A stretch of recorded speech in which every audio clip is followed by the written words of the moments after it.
Bienvenue dans J'envoie. Je suis Florence Hugui, podcasteuse très en herbe et fondatrice de Filigrane, une société dédiée à la formation et l'accompagnement des adultes ainsi qu'à l'écriture de récits de vie. Pour ce 7e épisode, je suis invitée à vous partager une source d'inspiration. Ma vie, je crois, n'est faite que de sources d'inspiration, et peut-être qu'il en est de même pour vous. Il me suffit de me balader 5 minutes pour me retrouver en pleine forêt. Le lac est tout proche aussi, l'air frais, le soleil, l'herbe de mon jardin sous mes pieds nus. Tout est source d'inspiration, non ? Mes plus belles inspirations sont arrivées de personnes dont j'ai écrit la vie. Je pense à cet homme qui apprend qu'il va devenir aveugle et qui décide de faire, selon lui, ce qui était absolument la meilleure idée à ce moment-là, partir avec toute sa famille voyager autour du monde en routard pendant 1 année. Pour lui, c'était la logique absolue. Après, il ne verrait plus du tout. C'était donc le dernier moment de partager ce voyage si intense avec sa famille. Et il l'a fait. Je pense aussi à cet homme en fin de vie, couché dans son lit de soins palliatifs, qui m'expliquait avec gravité qu'il devait absolument apprendre à poser des priorités dans sa vie, après avoir été assailli de visites qui n'étaient pas ses proches. Il est décédé quelques jours plus tard, mais il avait appris jusqu'à la dernière minute de sa présence sur Terre, et mieux, certainement sans le vouloir, il m'a transmis ce savoir si précieux.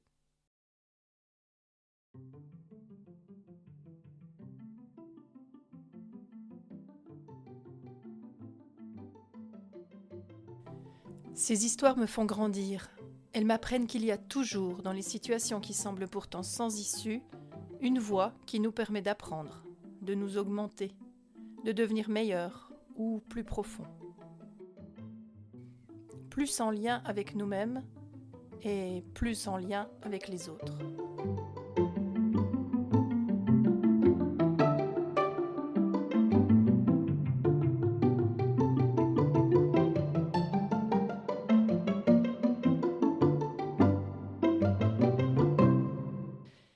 Et puis j'ai lu Carol Dweck.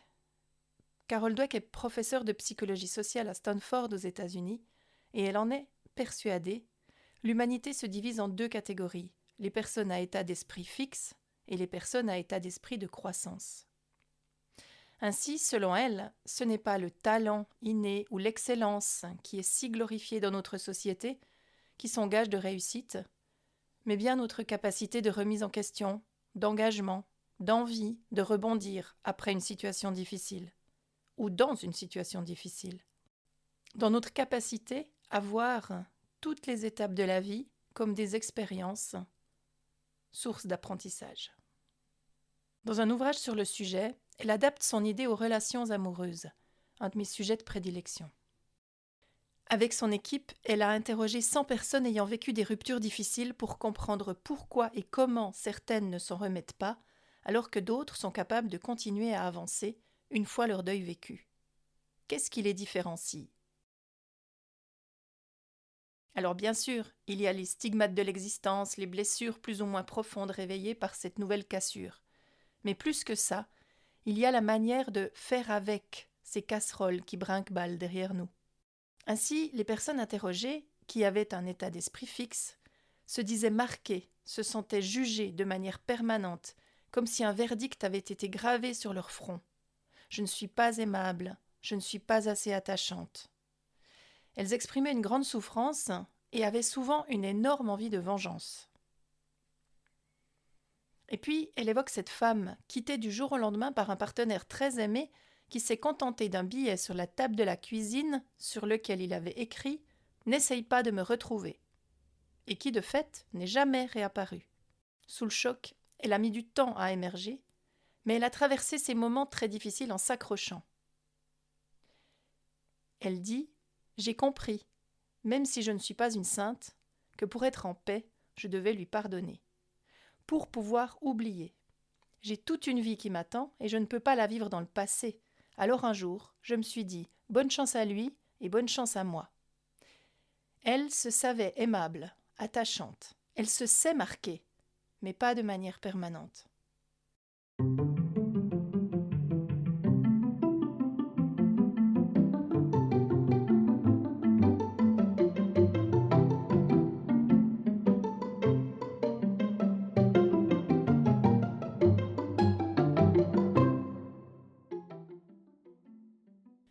Pensez à une relation amoureuse qui serait idéale pour vous. Je note le mot idéal avec des guillemets, je n'aime pas beaucoup ce mot, mais admettons-le pour l'exercice. À quoi ressemble cette relation ? Est-ce qu'elle implique une parfaite compatibilité ? Une sorte de relation d'excellence, de deux talents hors pair qui savent naviguer dans toutes les eaux possibles de la relation amoureuse, avec aucun désaccord, aucun compromis et aucun effort ?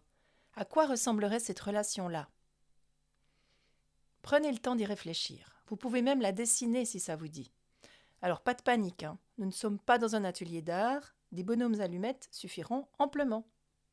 Ensuite, réfléchissez à ce qui se passerait dans cette relation parfaite si des problèmes surgissaient.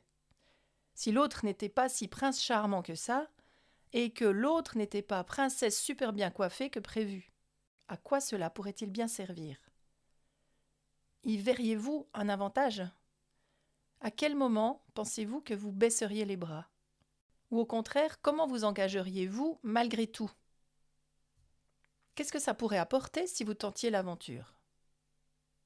Là encore, dessinez ce qui vous apparaît. À la lumière de cette réflexion, pensez-vous être plutôt dans un état d'esprit fixe ou dans un état d'esprit en développement ?